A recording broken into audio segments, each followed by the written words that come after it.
Soy Isidoro Tapia, jefe de estación de Salamanca desde 1966 a 1971. Hablar de la estación de Salamanca y del tren salamanquino es recordar vivencias que aún siguen vigentes en mi memoria, en mi memoria, en mi memoria, en mi memoria, en mi memoria.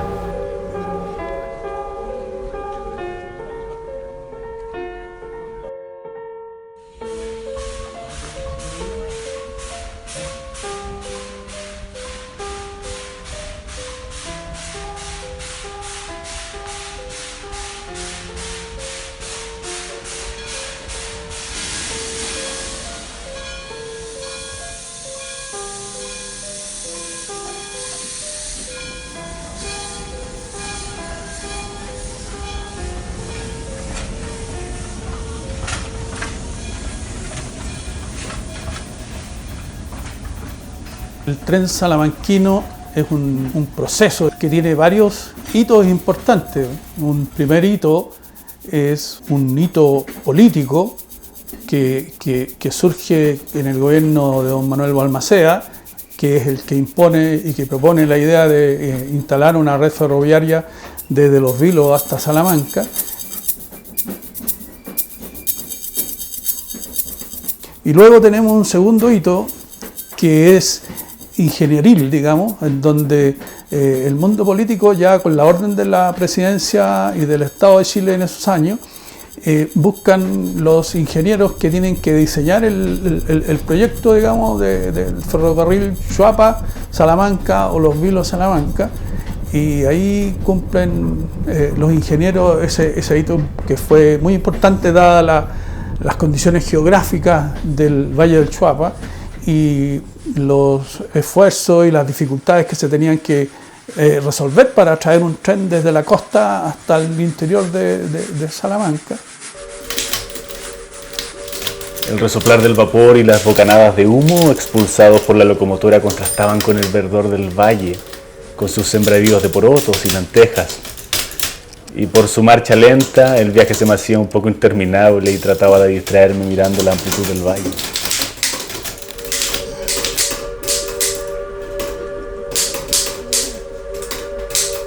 Iluminado por esta antigua lámpara del ferrocarril que cumplía con la función señalética que desde la estación se le indicaba al maquinista el despeje de la vía, quisiera compartir con ustedes un par de publicaciones antiguas. Esta es del año 1914, donde aparece alguna crónica relacionada con la historia del ferrocarril local. El título de la página es Ferrocarril de Monte Oscuro a Salamanca. Y acá se da cuenta de la comisión de ingenieros designada por la Dirección de Obras Públicas para recibirse de las obras de construcción del ferrocarril de Monte Oscuro a Salamanca, contratadas por el señor Alfredo Lavanderos, ha dado cuenta de su cometido a dicha dirección. La comisión deja constancia que los trabajos los recibió sin objeción alguna y que le llamaron la atención la buena ejecución de los puentes, obras de arte, etc. Esta revista es la revista Zigzag, que es un semanario nacional y está datado en el año 1914. En la página correspondiente al artículo Ferrocarril de Monte Oscuro a Salamanca, trae también algunas disposiciones gráficas. Muestra al puente metálico, puente que unía en ese tiempo el paradero de El Faro con la estación de Salamanca.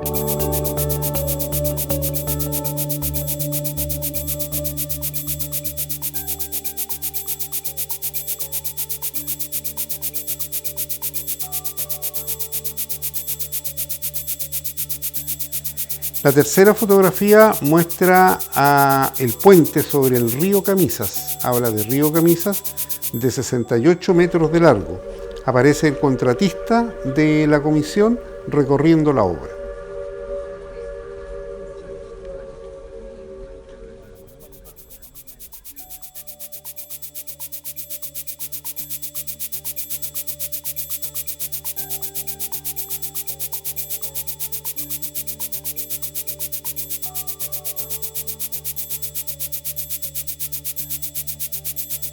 Esta revista Zigzag, editada un mes antes de la inauguración de nuestra estación de ferrocarriles, acontecimiento acaecido un 13 de abril de 1914. Este ramal de ferrocarriles se fue construyendo por etapas. No se construyó todo de un solo viaje. Son hitos constructivos bastante interesantes, pero dadas las circunstancias tecnológicas de la época no se podía hacer todo al mismo tiempo. En un periodo más o menos de 3 años, entre el año 1910 y 1914, que se concluye con la estación.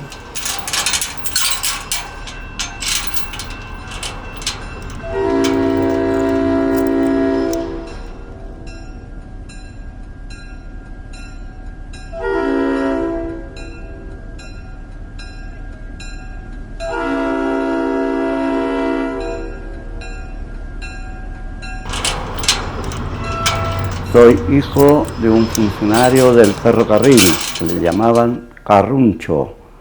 Él era jefe de grupo.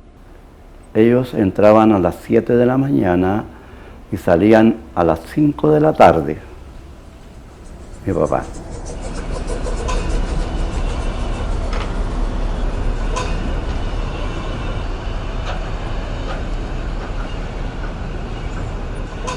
Los Carrunchos le llamaban así porque trabajaban en las líneas. Eran los que tenían que ver, arreglar las líneas para que el tren no se fuera a descarrilar. Me imagino que por eso le pusieron Carruncho.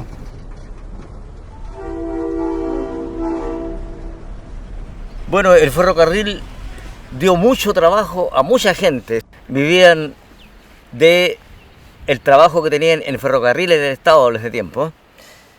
Y aquí vemos un clavo. Entonces, como pega, existían los linieros que andaban en una volanda y ellos andaban, por ejemplo, clavando este clavo. Y después los clavos pasaron a la historia, ahora siempre en las exposiciones o algún mecánico tiene clavos de esto para hacerse algún cincelito o hacer un monito, un Sancho Panza, un Quijote de la Mancha hecho con puros clavos.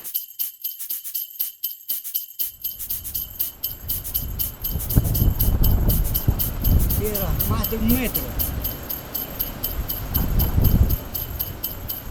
Recordando cómo fueron las construcciones que se realizaron en torno a la instalación del ferrocarril, podemos mirar y visitar un sector que se denomina Los Muros, aquí en Salamanca, que queda cerca de Tahuinco, y poder apreciar cómo se construía esa infraestructura para sostener, digamos, los terraplenes por donde pasaba la línea del tren, con una calidad que era eterna.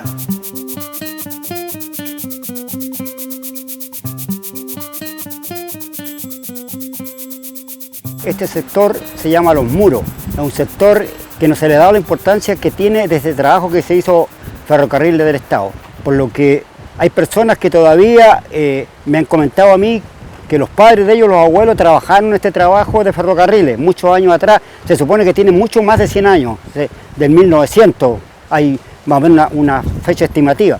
Estos trabajos que se hicieron todo a pulso, sin ninguna tecnología, sin ningún medio como hay ahora. Y estos trabajos, al mirarlos, están exactamente iguales como se hizo. Un elemento que nos parece sumamente importante, dice curva sobre el muro de albañilería.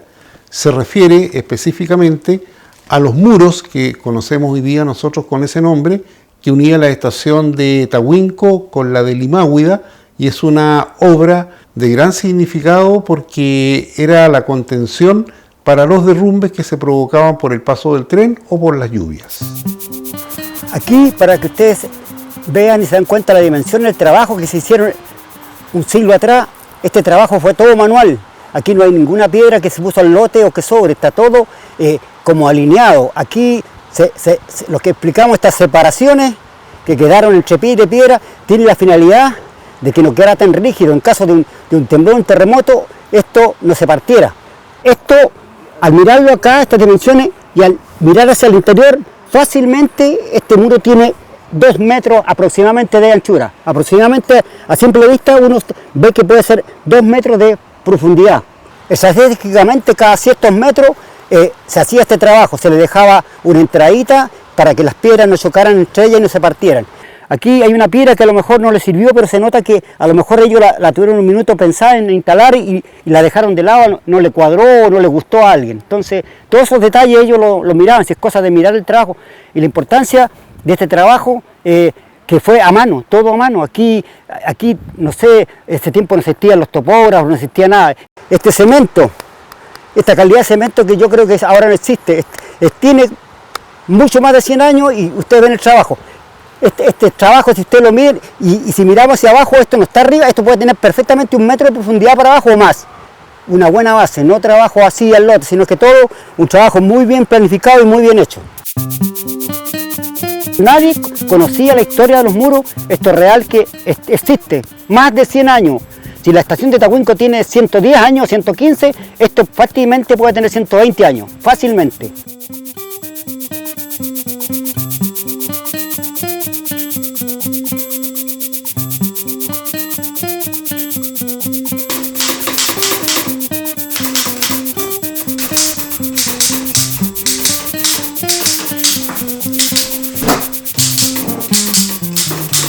Me atrevo a pensar que el servicio ferroviario en este ramal fue fundamental para el desarrollo de los pueblos del valle. Fui testigo del enorme movimiento que se generó con la reforma agraria, la CORA, para atraer todos los insumos y semillas para los agricultores y todos los materiales de construcción, para los villorrios en los asentamientos campesinos. Además, el tren tuvo mucho que ver y fue muy útil cuando hubo que sacar el ganado flaco a diferentes lugares del sur debido a la gran sequía que afectó a esta zona.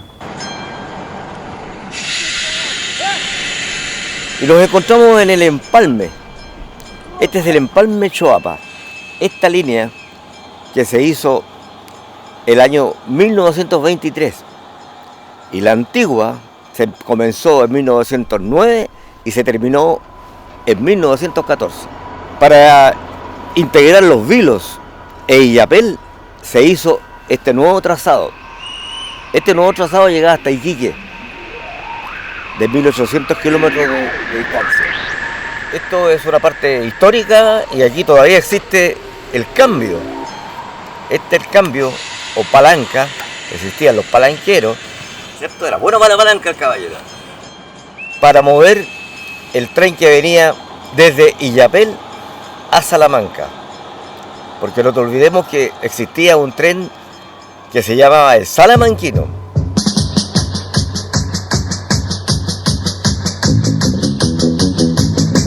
El convoy era arrastrado por una gran locomotora a vapor bien abastecida de agua y carbón, que una vez recibida en la vía libre de la estación de Choapa, reanudaba su marcha para encontrarse luego en la estación de Limáhuida, donde volvía a rellenar de agua.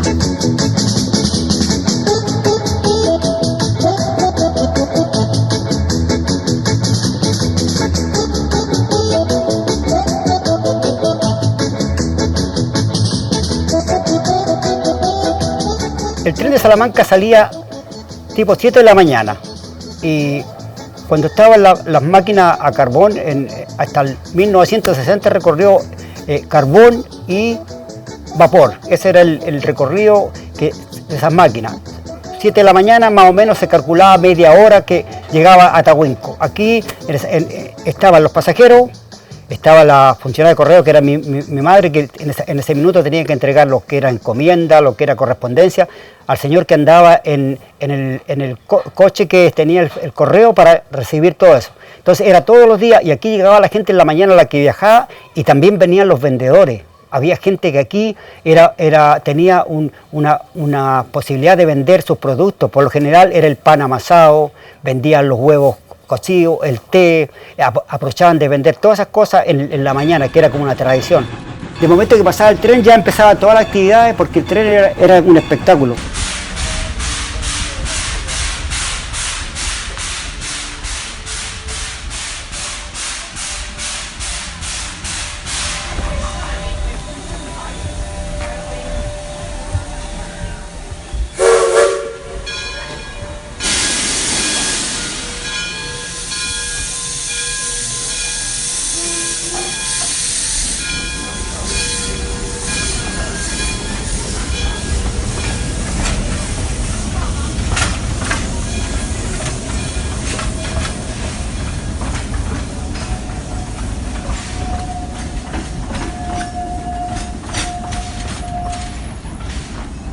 A mis espaldas está el puente Choapa, que es una linda construcción de aquellos años.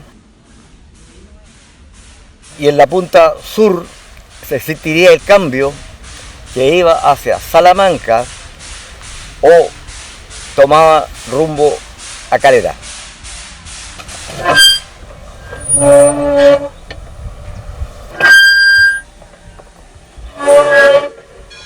Tienen que tener fuerza los palanqueros.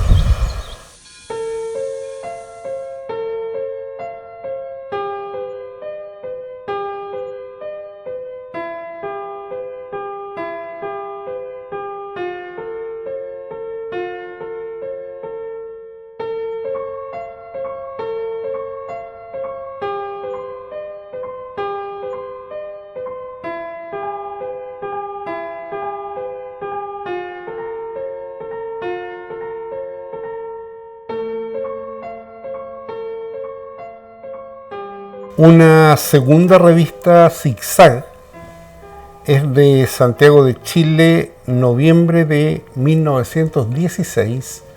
Hace alusión a un dato bastante curioso, yo diría históricamente más bien anecdótico, que tiene que ver con nuestra estación. El título de la crónica es El ferrocarril longitudinal del norte en un caso de guerra.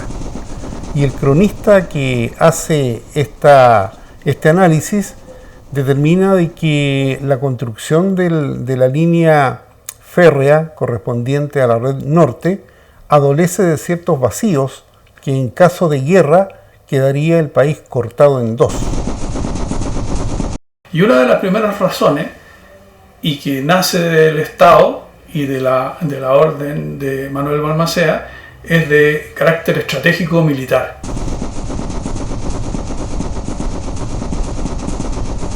Dice que la intencionalidad sería una nueva línea partiendo desde Salamanca. Y que era una línea férrea que tenía que circular desde la costa hasta Choapa por el interior de los valles, con el fin de que los buques de guerra de esos años no alcanzaran el ferrocarril, digamos.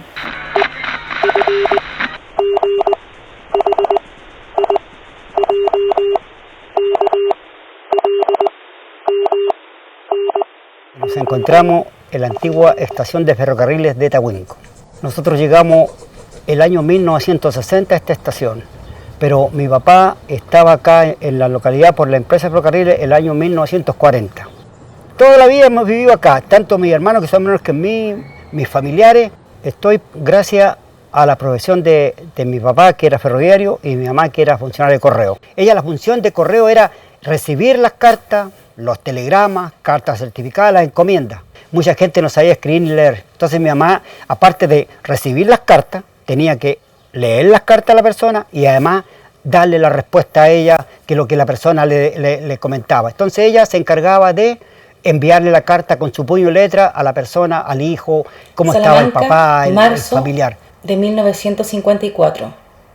Querida madre, te extraño mucho.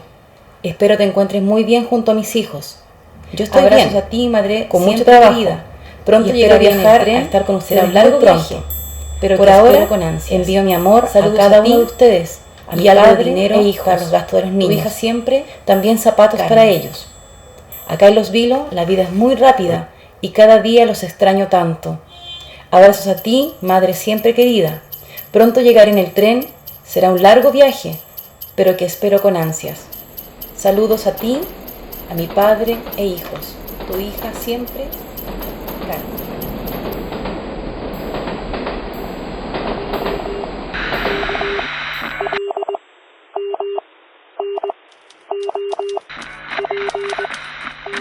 Después de arribar a la estación de Tahuinco, continuábamos al paradero del Tambo. Desde allí demoraba muy poco para enfrentar el largo puente que cruzaba el río Choapa.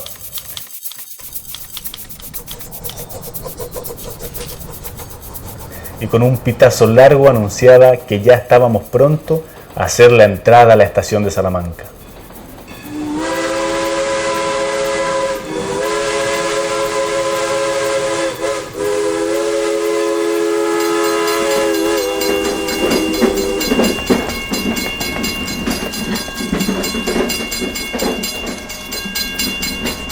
hay un efecto que se produce en Salamanca, que es el pic del uso del ferrocarril, y que es importante decirlo, pero es importante decirlo que no lo corten, porque el pic fue durante el gobierno de Eduardo Frei Montalva y durante el gobierno de Salvador Allende. ¿Y por qué fue en esos dos gobiernos? Porque fue durante el proceso de la reforma agraria. Salamanca fue el territorio, la comuna, donde se implementó el plan piloto de la reforma agraria. Digamos, aquí se hizo un experimento social por parte del Estado de Chile, que se inicia en el gobierno de Eduardo Frei Montalva y que culmina con los avances más desarrollados aún durante el gobierno de Salvador Allende, y todo lo que se trajo para construir el Villorrio de Tahuinco, el Tambo, todo lo que se construyó, porque aquí se construyeron 27 pueblos nuevos, completos, alcantarillado, escuelas, iglesias, animales, todo, absolutamente todo, en el lapso de 10 años, y todo eso se trajo por el ferrocarril.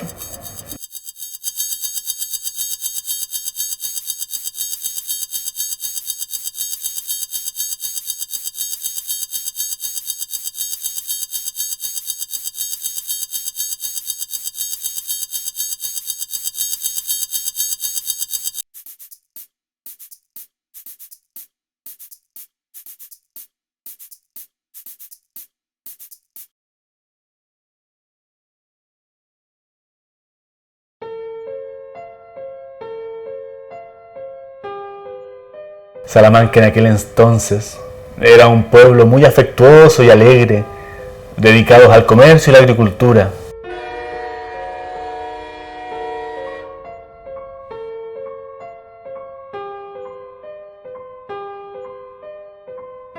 Bueno, cuando uno andaba en tren se escuchaba el característico tac, tac, tac, tac, tac, tac.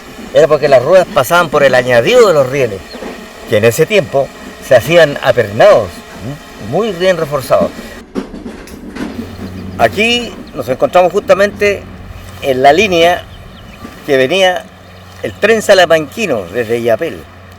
Un dato curioso era que el tren podía parar en cualquier lugar, porque la gente del campo hacía parar el tren, pescaba sus canastitos o materiales de construcción para llevar o traer, y el tren podía parar debido a su baja velocidad en cualquier lugar para llevar y transportar a la gente. Eran 5 personas que movían el tren. Era el maquinista y el fogonero. El maquinista era el que tenía que dirigir, el fogonero era el que se encargaba de ayudar al maquinista. Cuando fogonero significaba que cuando estaba en la época del carbón, el que le aplicaba el carbón y el que regulaba el agua para que el tren se moviera. Después venían, jefe de todo se llamaba conductor. El conductor era el que movía el tren y era el que con el pito movía o detenía el tren. Y además venían 2 palanqueros, que eran los ayudantes del conductor, que le ayudaban a ver las cargas, que le ayudaban a cobrar el pasaje, que le ayudaban a ver cualquier detalle. Más ahí venía una parte especial donde andaba el funcionario de Correo de Chile, que venía con ellos pero venía aparte.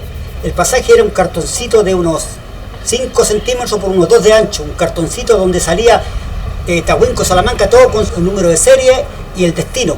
Y el conductor le recibía a usted y tenía una especie de alicate, un alicate especial, claro, que le hacía un corte.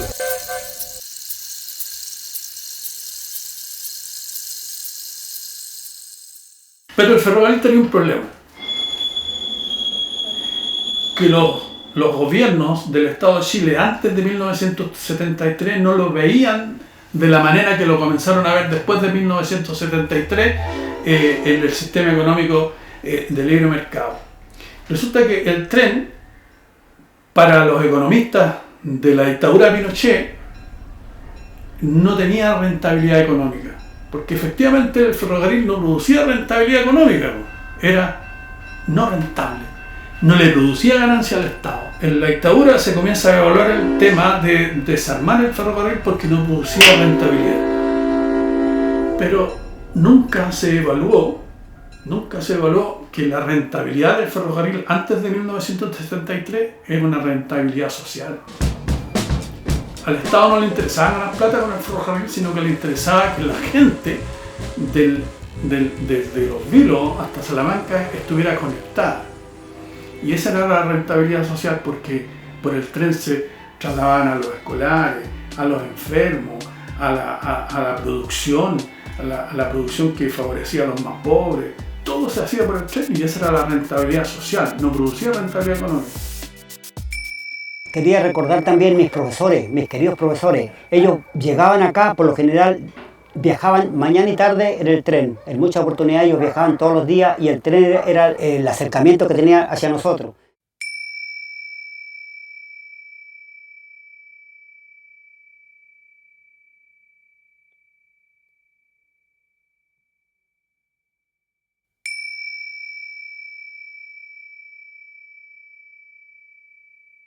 ¿Quién no colocó una moneda aquí para que pasara el tren? Al pasar el tren se colocaba una moneda de plata, el año 1933. Esa quedaba ovalada y larga. Era llegar, hacerle hoyito, pulirla y se hacía una pulsera, la esclava que se llaman ahora. Todos teníamos una pulserita de plata.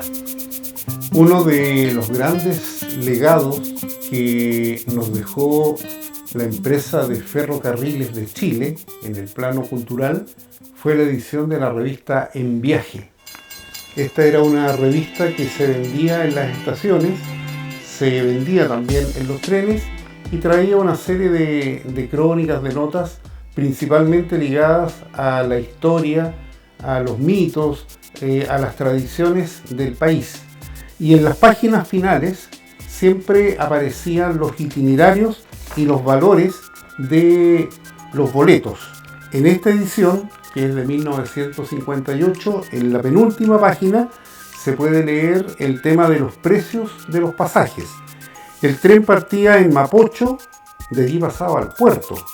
Enseguida Viña del Mar, después Calera, Ligua, Petorca, Papudo, Pichidangui, Los Vilos, Salamanca.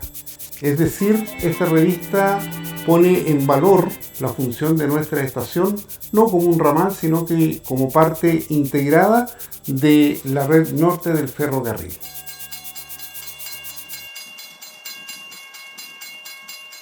Esto que nos aparezca, estos asientitos que está acá, estos barrotes, está exactamente igual. Nosotros con esfuerzo lo hemos mantenido igual. Pero yo creo que esto no pase a ser algo particular de mío, de mi familia, sino que pase a ser de la comunidad. Yo siempre he pensado, lo he dicho en muchas oportunidades, que esto se mantenga, mejorarlo, pero que esto, si algún día puede ser un museo, si algún día puede ser que para la comunidad, para todo, que pueda ser algún día visitado, algo parecido a lo que están haciendo ustedes en Salamanca. La estación de Salamanca para mí es un modelo a seguir. Después de 40 años, y gracias a la iniciativa de mi hijo, pude llegar a esta nueva Salamanca.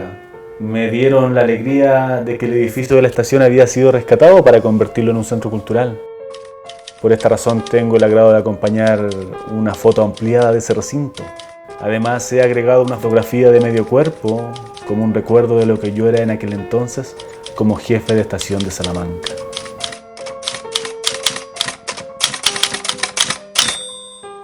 El tren cumplía una función cultural, estratégica, cumplía una función económica, pero también una función muy afectiva con la sociedad de Salamanca de aquellos años y que ha perdurado en la memoria de las personas que hoy tienen más de 60 años, digamos, pero que poco a poco ha ido decayendo en la medida que las generaciones de recambio han venido a vivir a nuestro pueblo y la memoria colectiva se va perdiendo. La misión, yo creo, de este video es poder recuperar ese patrimonio y esa memoria colectiva con fin de preservarlo en el tiempo de nuestra historia local.